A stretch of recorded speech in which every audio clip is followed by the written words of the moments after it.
Hello everyone. Today we will discuss the next topic. ठीक है, और हम जो पढ़ रहे हैं वो हम पढ़ रहे हैं प्यूपिल एज ए रिसोर्सेज कि मानव या ह्यूमंस किस प्रकार से हमारे लिए एक रिसोर्सेज हैं। ठीक है, हमने क्या किया था कि कल हमने ये पढ़ा था, दो स्टोरी पढ़ी थी।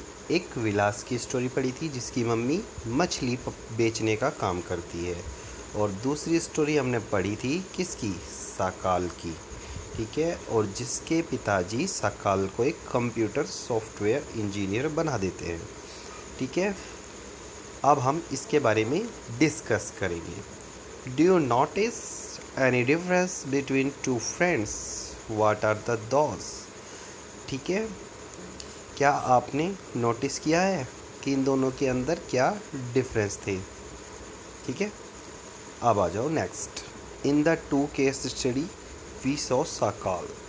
ठीक है, हमने देखा कि साकाल क्या है कि स्कूल में जाता है और विलास डिड नॉट गो। ठीक है, यदि हम स्कूल में जाते हैं तो स्कूल में जाने के बाद हमें एजुकेशन मिलती है, जैसे साकाल को बहुत अच्छी एजुकेशन मिली। मगर विलास क्या है, डिड नॉट गो, वो स्कूल नहीं जाता था। तो इस प्रकार से क्या रह गया, वो वहाँ पे एक मछली बेचने वाला ही बना रह गया। ठीक है, Shakal was physically strong and healthy. Sakal physically strong healthy था। ठीक है, there was no need for him visit the doctor frequently. उसे किसी डॉक्टर की आवश्यकता नहीं थी।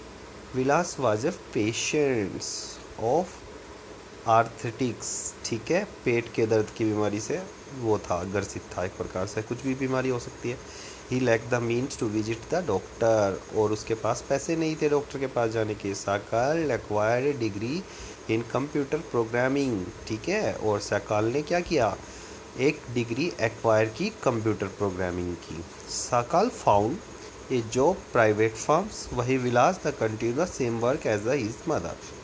ठीक है, और जो साकाल था उसने प्राइवेट फर्म में जॉब प्राप्त कर ली, पर विलास अपना फैमिली बिजनेस करता रहा जो उसकी मम्मी करती थी, यानी मछलियाँ बेचने का। He earn a merge income like a mother his mother to support a family. ठीक है, और उसने ये तय किया कि जो उसकी मम्मी की इनकम है और वो मम्मी की तरह ही पैसे कमा के अपनी फैमिली को सपोर्ट करेगा। In the case of Sakal, several year of educations add to the quality of labour. इसका क्या मतलब है, यानी कि एजुकेशन से हमारी स्किल इम्प्रूव होती है, हमें एक प्रकार की ट्रेनिंग मिलती है, और हम अपनी लेबर या हम अपनी मेहनत को और अच्छी तरीके से कर सकते हैं और बेटर तरीके से कर सकते हैं। देखो बच्चों, कि अगर हम किसी भी चीज़ को पढ़ते हैं तो पढ़ने के बाद हमारी बेसिक अंडरस्टैंडिंग किसी भी चीज़ के प्रति ज़्यादा से ज़्यादा बढ़ जाती है। ठीक है, this enhance the his total productivity, और हमारी क्या होती है, प्रोडक्टिविटी। यानी कि सपोज़ करो अगर हम पढ़े लिखे नहीं हैं तो हम 50 रुपये रोज़ कमाते हैं, मगर हम एजुकेटेड अगर हो जाएं तो हम फिर 500 रुपये पर डेली भी कमा सकते हैं और 50,000 रुपये पर डेली भी कमा सकते हैं। ठीक है, ये हमारी क्वालिटी ऑफ एजुकेशंस पर डिपेंड होता है। और जो हमने इस 50 रुपये से 500 रुपये का जो फ़र्क तय किया हुआ है, यही है वो हमारी प्रोडक्टिविटी। यानी कि 450 रुपये हमें ज़्यादा मिल रहे अपनी एजुकेशन की वजह से। तो यही क्या है, हमारी प्रोडक्टिविटी है। और इसी से क्या होता है, growth of economy. Productivity adds the growth of economy.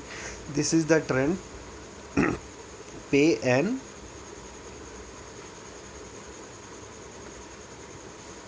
Individual through the salary in the some other form the is choice. ठीक है, और क्या होता है, इंडिविजुअल्स की सैलरी क्या करती है, हमारी चॉइसेस दूसरी हम चॉइस हो सकती है।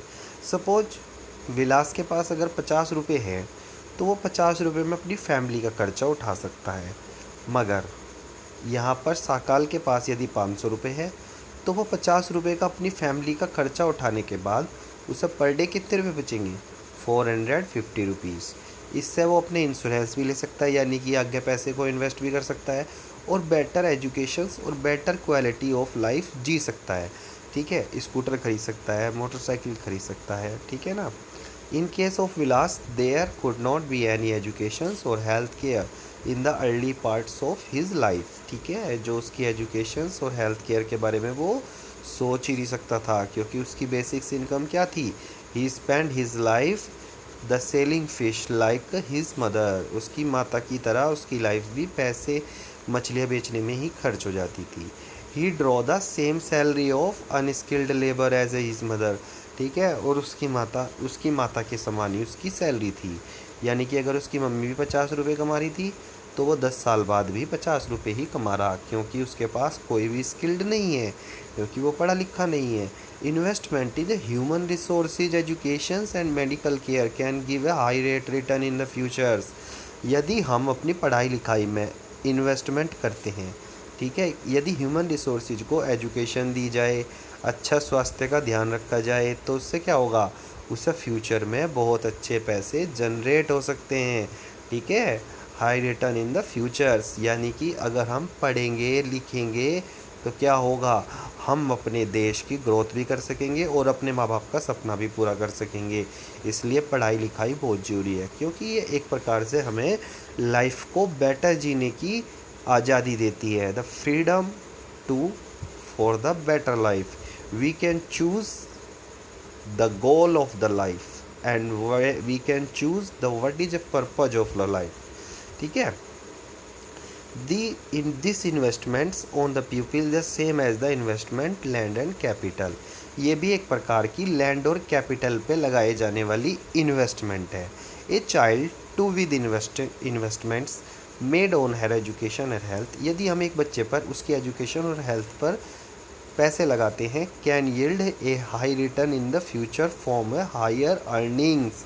जिस प्रकार से किसान अपने पेड़ को बड़ा करता है, अपने बीज से पेड़ बड़ा करता है, उसी प्रकार से एक माँ बाप अपने बच्चे की एजुकेशन और हेल्थ पर पैसा खर्च करके उस बच्चे के द्वारा हायर अर्निंग कर सकते हैं and greater contributions to the society, और सोसाइटी में भी अपनी भूमिका को निभा सकते हैं। जैसे फॉर एग्ज़ाम्पल, यदि एक बच्चा पढ़ लिख के बड़ा होकर टीचर बन जाए, और टीचर बनने के बाद अगर वो अपने जीवन काल में 1000 बच्चों को भी पढ़ा रहा, तो वो 1000 बच्चों का जीवन संवार रहा। तो इसका क्या मतलब हो गया? कि वो अपनी सोसाइटी में भी बहुत ज़्यादा कंट्रीब्यूशन कर सकता है। Educated parents are found investment more heavily education their child. आपने देखा होगा कि माँ बाप जो होते हैं वो अपने बच्चों पर ज़्यादा से ज़्यादा उनकी पढ़ाई लिखाई पर खर्च करते हैं। 1-1 लाख रुपए महीना तक की भी फ़ीस पे करते हैं बोर्डिंग स्कूल में, या फिर मैं बात करूँ मसूरी का एक स्कूल है, उसमें 1 लाख रुपए पर ईयर के जाते हैं। ठीक है, और 6 to 8 तक के बच्चे के। तो इसमें क्या है कि वहाँ पर because they have realise the importance of education for them self. आपने देखा होगा कि रिक्शा चलाने वाला का भी बच्चा सेंट फ्रांसिस, सेंट आरसी या फिर बहुत अच्छे अच्छे स्कूलों में या महंगे महंगे कॉन्वेंट स्कूलों में पढ़ाते हैं। तो क्यों? क्योंकि वे एजुकेशन की इम्पोर्टेंस को समझते हैं। ठीक है, they are also the consistence of proper nutritions and hygienes. ठीक है, और वो प्रॉपर न्यूट्रिशंस, यानी कि यदि किसी भी बच्चे का दिमाग विकसित नहीं होगा, उसे पोषक तत्व नहीं मिलेंगे, उसके स्वास्थ्य हाइजीन फैक्टर यानी कि उसके स्वास्थ्य का ध्यान नहीं रखा जाएगा, साफ़ सफाई का ध्यान नहीं रखा जाएगा, तो वो बच्चा पढ़ेगा कैसे? महात्मा बुद्ध ने कहा था कि स्वस्थ शरीर में ही स्वस्थ मस्तिष्क निवास कर सकता है। यानी कि यदि व्यक्ति का मन और मस्तिष्क दोनों सही नहीं होंगे और उसे अच्छा भोजन नहीं मिलेगा, तो वो पढ़ाई लिखाई में अपना कंसंट्रेशन नहीं बनाएगा। They accordingly look after the child's needs for the education at the school and good o health. ठीक है, और उसको एजुकेशन अच्छे स्कूलों में अच्छी शिक्षा मिलना बहुत अनिवार्य है, और अच्छी सेहत भी। इसके लिए आप देख सकते हैं कि हमारे देश की सरकार ने मिड डे मील चलाया हुआ है। मिड डे मील में क्या है? मिड डे मील का मतलब ये है कि दोपहर के समय बच्चों के भोजन के लिए बहुत सारी सरकारी स्कूल में व्यवस्था की गई है। क्यों? ताकि बच्चे को ज़्यादा से ज़्यादा न्यूट्रिशन प्रोवाइड हो सके।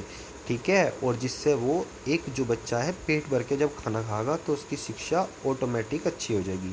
ठीक है, a vicious cycle is thus created is the case the contrast is the vicious cycles may be created disadvantage the parents. ठीक है, यदि हम बच्चों को नहीं पढ़ाते तो इसका डिसएडवांटेज पेरेंट्स को ही मिलता है, who themselves uneducated and lacking in hygiene. यदि बच्चे अनपढ़ होंगे तो वे अपने स्वास्थ्य का ध्यान नहीं रख पाएंगे। क्यों? कभी भी वे हाथ धो के खाना नहीं खाने की उन्हें पता ही नहीं है कि हाथों पे क्या होता है, हमारे बैक्टीरिया लगे होते हैं नहीं होते हैं। तो इससे क्या होगा कि वे अपने स्वास्थ्य का ध्यान न रख पाने के कारण डिसएडवांटेज होगा उनको। Country like Japan have the investment किस पे है? ह्यूमन रिसोर्सेज पे। जापान में कोई भी व्यक्ति खाली नहीं बैठता, चाहे उसे एक अखबार को 10 बार पढ़ना हो। तो ऐसा क्यों है? क्योंकि वे ह्यूमन रिसोर्सेज पे इन्वेस्टमेंट करते हैं। क्योंकि जब भी हम एक अखबार पढ़ते हैं तो उस अखबार को बार बार पढ़ने से हमारे दिमाग में हमारी बौद्धिक क्षमता बढ़ती है। ठीक है, तो वो क्या है, इस प्रकार से वो ज़्यादा डेवलपमेंट है। जापान का 1 रुपया भारत में 165 रुपये का चलता है। तो ऐसा क्यों है? क्योंकि वो, और जबकि उसकी पॉपुलेशन 2 या 3 करोड़ होगी। तो ऐसा क्यों है? क्योंकि वो अपनी नेचुरल रिसोर्सेज पे नहीं, अपने ह्यूमन रिसोर्सेज पे ध्यान देता है। Did not have any natural resources, और उसके पास कोई भी नेचुरल रिसोर्सेज नहीं है, ना तो पानी है, ना फिर वन है, ना फिर फल है, ना फ्रूट है। फिर भी वो, these country are the develop riched, क्योंकि उनके पास टेक्नोलॉजी है, उनके पास मेट्रो ट्रेन देख सकते हैं आप अपने भारत में, तो क्या है, उनके द्वारा लगाई हुई है। They import the natural resources need their country, और वे अपने देश की आवश्यकता के अनुसार नेचुरल रिसोर्सेज दूसरे देशों से आयात करते हैं। How did they became rich and developed, और वे किस प्रकार से रिच और डेवलप्ड बने? क्योंकि उन्होंने वहाँ के लोगों पे की एजुकेशन पे और हेल्थ पे इन्वेस्ट किया। This peoples have the made efficient use of the other resources, और वहाँ के लोगों ने उनके लिए अलग अलग प्रकार के आविष्कार किए, अलग अलग प्रकार की ज़मीन से, उनकी कैपिटल से अलग अलग प्रकार के प्रोडक्ट बनाए, और जिसे बेच के उन्होंने विश्व में सबसे ज़्यादा पैसे कमाए। ठीक है, efficiency and technology involve by the peoples have made this country rich and developed. ठीक है, यानी कि योग्यता, अगर कोई पढ़ा लिखा व्यक्ति उनके पास है तो वो दूसरे देश में जमा पढ़ा के या फिर बहुत सारे पैसे अर्न करके जब अपने देश में लेके आता है, तो उससे क्या होती है, किसी भी राष्ट्र की इनकम जनरेट होती है, यानी कि जीडीपी ग्रोथ होती है, ग्रॉस डोमेस्टिक प्रोडक्ट डेवलप होता है, किसी भी देश की हायर इनकम होती है। Technology involve by the people, जैसे जापान देश ने कोई मशीन बनाई, और वो मशीन जब पूरे देश में, पूरी दुनिया में बिकेगी, तो पैसे किसे मिलेंगे? जापान को मिलेंगे। तो ग्रोथ कौन करेगा? जापान करेगा। ठीक है ना, इस प्रकार से हम चीज़ों को समझ सकते हैं। ठीक है, आज के लिए इतना ही। Thank you very much. ठीक है।